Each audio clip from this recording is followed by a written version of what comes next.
If you want some FIFA 23 coins, please check out MMOXP.com. Their link is down in the description. They're fast, cheap and reliable, and if you use code Rema you can get yourself a 5% discount. So what's up guys, my name's Ash and welcome back to a brand new video. In today's video guys, we're going to be looking at some custom tactics and player instructions for the 4-4-2. Now the 4-4-2 is good when nothing else is working for you or when you need to go back to the basics. Sometimes you can overcomplicate things with other formations, but the 4-4-2 is the most basic of basic formations to really help you get the foundations right. But just before we get into today's video, I'd very much appreciate it if you could drop it a thumbs up, as that just really helps with the YouTube algorithm. It's very much appreciated. Also subscribe to the channel if you are new so you never miss out on any videos like this one, and don't forget to turn on notifications so you are notified when a video is posted. And with all that aside guys, let's get right into today's video. Okay guys, so starting off with the custom tactics, like I said, the 4-4-2 is quite a basic standard formation, so it makes sense that the custom tactics aren't anything too crazy. So looking at the defensive style, we have this on balance. This is so you can press your opponent when you want to press them, and then you can be more conservative and drop off when you need to. So it does give you greater control and balance in your defense, which is very much needed at times. So I do suggest using balance. Now, if you want to use pressure tactics, that's fine, but I do suggest using balanced if you can. Now, moving on to the defensive width, because the 4-4-2 is a little bit of a wider formation with the left mid and right mid, we can get away with using a bit of a higher width when we are defending. So we have it on 45, so it's not too wide so people can't just run right through you, but we also have good coverage of the whole pitch. So, you know, you can still defend narrowly, you can still defend those narrow attacks, but you also have greater coverage of the wings than you would in other formations. Now, moving on to the depth, because this is like a more balanced formation, I don't suggest going for a crazy high depth, you know, like people having it on 72 and things like that. I kind of just go for something slightly above average, which is 55. You know, the default is 50, so I just go for something a little bit higher so we're not sitting too deep in our own box, in our own half. So I have this on 55 so we can defend, you know, nice and balanced. If you want to up this or lower it, it's up to you, but 55 is nice and balanced, but you also don't defend too deep, so it does work quite nicely. Now moving on to build-up play, I just use this on balanced. Fast build-up is good for the formations where you have lots of diamonds, you know, like the 4-2-3-1 where you could pass between CDM, left cam and then cam, you know, stuff like that, or the 4-1-2-1-2 where you've got that nice diamond shape where you can play short passes. The 4-4-2 is a bit more of a flat formation, so we like to use balance so players don't go drastically out of position, otherwise your players can move too quickly for your own good, if that makes sense. So we have this on balance as it works better with like these flatter formations, I think.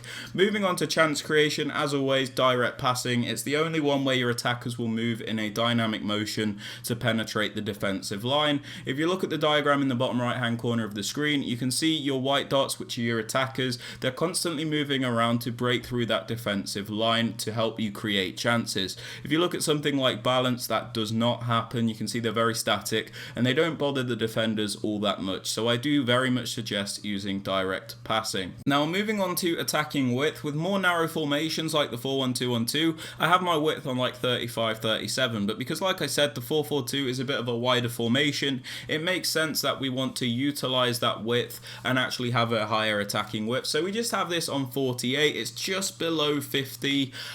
So you don't want to play too wide even though it is a wide formation, otherwise your players are too far apart from each other and it can be very difficult to play passes to your players.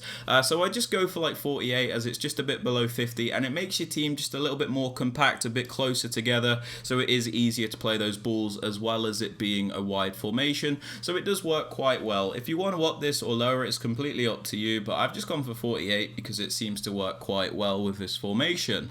Now moving on to players in box, I like to go bang in the middle and have this on 5. This is because I like to get some players into the box, you know, when we're creating chances, but you don't want to overcommit your whole team to the point where you get counter-attacked. So I found a good balance in having this in 5 as we do get some players into the box, but we don't overcommit the whole team. Corners and free kicks, pretty much down to preference. I just have this on 2 as again, I like to have some players in the box, but I don't like to get counter-attacked. If you want to up this or lower it, it's completely up to you.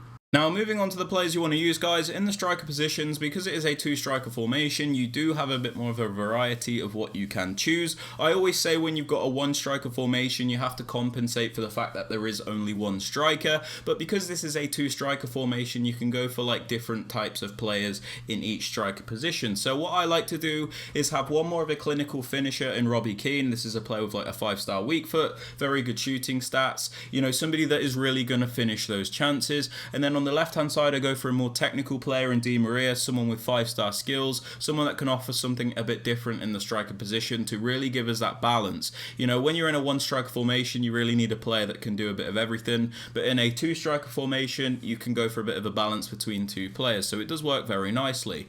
Now, moving on to the right mid and left mid, I suggest going for technical players, players that are fast, players that can dribble, players that can shoot, you know, basically winger style players in these positions. You don't have to worry about their defensive stats too much because it's not that important. You've already got your fullbacks there. These are just to add extra support when you are defending. One added bonus you can go for in the left mid and right mid though is if you can get a player with high work rates with good attacking stats as well. So I'm using Phil Foden in the left mid position. He's got very good attacking stats as well as a high work rate. Now the reason the high work rate works very well is because when you are attacking, they're obviously going to contribute to the attack with the high attacking work rate, and then when you lose the ball, they're going to be very quickly back to transition into defense because of that high defensive work rate. Now, it's not a necessity, you don't have to have this, but it is very useful if you can get it. It's like an added bonus, but don't worry too much. Now, moving on to the two centre mids, I suggest going for a balance between these two centre mids.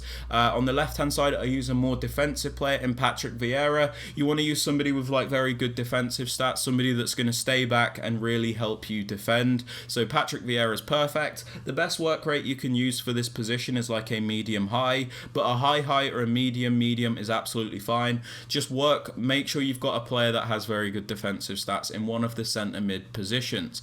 Now for the other centre mid, you want a more box to box player. I'm using Park Ji-sung. This is a player with very well rounded stats so he can attack and defend, and the best work rate you can have for this position is a high work rate because again, it's similar to the left mid. They're going to be attacking and they're going to be defending, so you want to get the most out of that player. If you have like a low defensive work rate player in this position, they're not going to help you defend and you're going to get cut apart a lot of the time. So it's important that you can get like a high work rate player in this position. A medium's okay, but a high is much better. Now moving on to the two fullbacks, you can pretty much use whatever you want. You can go for two defensive players, two attacking players, or you can do what I do where I just have a bit of a balance between them. I have Hernandez, who is a bit more of an offensive fullback, and then Walker, who is a more defensive fullback. It's just to have balance in that defensive line. And then moving on to the centre backs and goalkeeper, these just need to be as good as you can get them, and I'm just using Chesney for chemistry. Now, moving on to the player instructions, these are going to look very defensive, but I'm going to explain why they work. It's not just so that they're defensive, it's so that they stay in position. So I hope you guys get this. But yeah, starting with the two strikers, on my more technical player, I have stay central, mixed attack, and come back on defense. We have him on stay central because we don't want him to drift off to the wings. We've already got wide players there. We don't need them to go to those areas. We need them to stay central. We have come back on defense, so they're not too disconnected from the rest of the team. Sometimes when you leave them on basic defensive support, the distance between your midfield and your attack is too high, and it can be very difficult to play those passes. So we have them on comeback on defense, so they're closer to your midfield. It's easier to build up the play and it's easier to get up the pitch. That's why we do that. It's not so it's super defensive. It's just so that they are closer together when you get the ball back. And like I said, mixed attack, we want this on the more technical player because we don't just want this player to run in behind. They're more of a technician. They're able to help assist and play in the other striker who is more of a finisher. So it's just for a bit of a balance. Now on the other striker, the player that is a more clinical finisher for me, I have stay central and come back on defense for the same reason as the left striker. And then we also have get in behind because we want this player to make those runs. We want them to, get into those spaces where they can finish chances. And so this works very well because like I said, our left striker is mixed attack, so he's going to sit a little bit deeper at times, and this player's on get getting behind. So we could even play a through ball with the left striker to the right striker and really help create chances. So it does add a bit of a balance to this team, and it does work very nicely for me. If you want to put them both on getting behind or whatever, that's completely fine, but I do suggest going for a bit of a balance between these two because it does work quite nicely. Now moving on to the right mid and left mid, we have comeback on defense and get into the box for cross. Now comeback on defense is kind of similar to what we use it for on the strikers. It's so they actually come back and sit in the structured positions that they are meant to. Sometimes when you have these players on basic defensive support, they sit in very weird positions. They don't fill the space that they need to. So by having them on comeback on defense, it makes sure that they defend in that 4 that they are meant to, and it really makes sure that they are in position. That's why the high work rate is super beneficial as well, because it means they will transition into this position even faster. We have get into the box for cross because these wide players can sometimes be very disconnected from the attack when you are in the penalty box. They will kind of just sit out and they won't really contribute. So by having them on get into the box for cross on both of these players, it just means that they will make those transitional runs into the box to help create chances, and it really does make them get involved. It doesn't mean you have to play the ball, like it doesn't mean you have to cross the ball or anything. It just means they will make those runs. So it does work very well. Come back on defense on the right mid and left mid. Now for the more defensive centre mid, we have stay back while attacking, stay on the edge of the box for cross, and cover centre. We have him on stay back because we don't want him to attack. He's a defensive player, so it makes sense we want him to stay back. We have stay on the edge of the box for cross because let's say he does end up going like forward because the AI decides to send him forward. We want him to stay on the edge of the box for cross, so if we do lose the ball, he's there to retain it, and it does help against counter attacks. And we have him on cover centre because we need him to cover those central areas. You know, we don't need any more players covering the wing. We need him to cover that central area. Now moving on to the more box-to-box player, we have completely balanced settings, and then we just have him on cover centre. This is because we want him to do a bit of everything. The only important thing is that the defensive position is central, as again, we don't need him to cover the wings. We've already got lots of players there. We need him to help cover the central areas.